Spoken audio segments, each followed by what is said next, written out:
प्रिय श्रद्धालुओं, जय श्री कृष्णा, जय श्री राम, जय श्री राधे राधे, जय श्री महाकाल।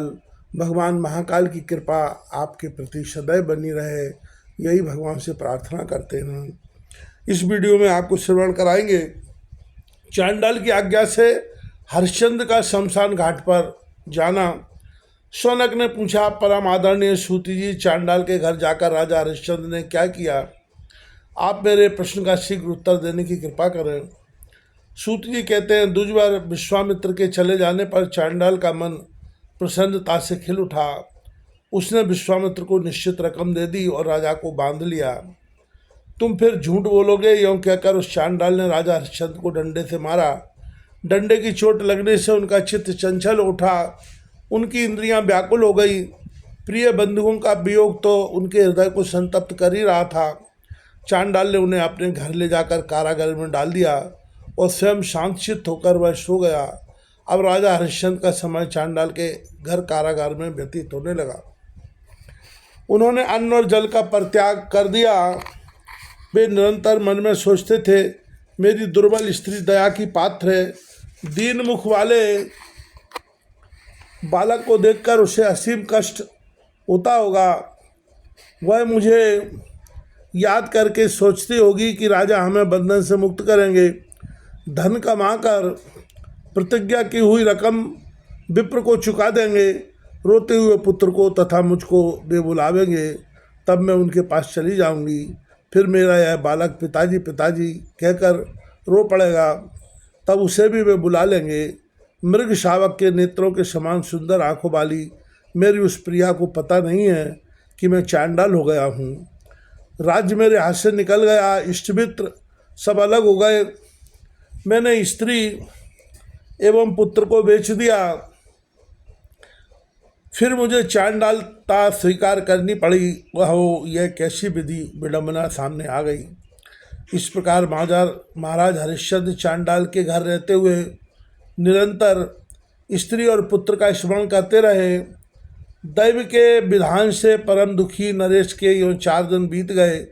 जब 5वां दिन आया, तब दोपहर के समय चांडाल ने उन्हें कारागार से निकाला और शमशान पर मृत व्यक्तियों से कफन लेने की आज्ञा दी।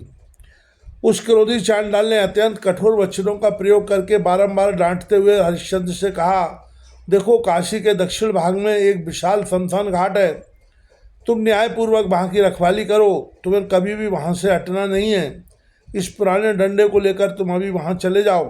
तुम्हें भली भांति घोषित कर देना चाहिए कि यह दंड महाबाहु प्रवीर का है। सूत जी कहते हैं, शौनक चांडाल की आज्ञा पाकर महाराज हरिश्चंद्र कफन लेने के लिए शमशान घाट चले गए। वहाँ शमशान घाट काशीपुरी के दक्षिण भाग में था। वहाँ मुर्दे जलाए जाते थे। अत्यंत दुर्गंधित धुआं निकलता रहता था। सर्वत्र चीत्कार होता था। सैकड़ों सियार अड्डा बनाए हुए थे। गीदों और गीदड़ों से सारा स्थान भरा था। सर्वत्र मुर्दे ही मुर्दे दिखाई पड़ते थे। चारों ओर हड्डियां बिखरी पड़ी थी। दुर्गंध का पार नहीं था। आग जले मुर्दों के मुख दांतों से बड़े बीभत्स लग रहे थे। मृतकों के बंधु बांधव चिल्लाते थे, जिससे वहाँ भीषण कोलाहल मचा रहता था। पुत्र मित्र बंधु भाई वत्स एवं प्रिया को संबोधित करके मनुष्य कहते, हाँ, आज तुम हमें छोड़कर जा रहे हो। कुछ लोग दादा नाना पिता पोता और बंधु बांधवों को लक्ष्य करके कहते, हाँ, कहाँ चले गए, आने की कृपा करो। प्राणियों के इन हृदय विदारक शब्दों को से वहाँ का सभी बात स्थान सदा भरा रहता था। मांस मज्जा मेद के जलते समय शां शां की ध्वनि निकलती थी। अग्नि में से चट चटाने का भयंकर शब्द होता था। उस समय भय उत्पन्न करने वाला वह शमशान घाट ऐसा जान पड़ता था मानो प्रलय काली सामने उपस्थित हो। राजा हरिश्चंद्र मुर्दों को देखने के लिए इधर उधर घूमने लगे। उनके संपूर्ण शरीर पर मैल जम गई थी। यत्र तत्र दौड़ते हुए वे भी छड़ी के समान ही प्रतीत होते थे।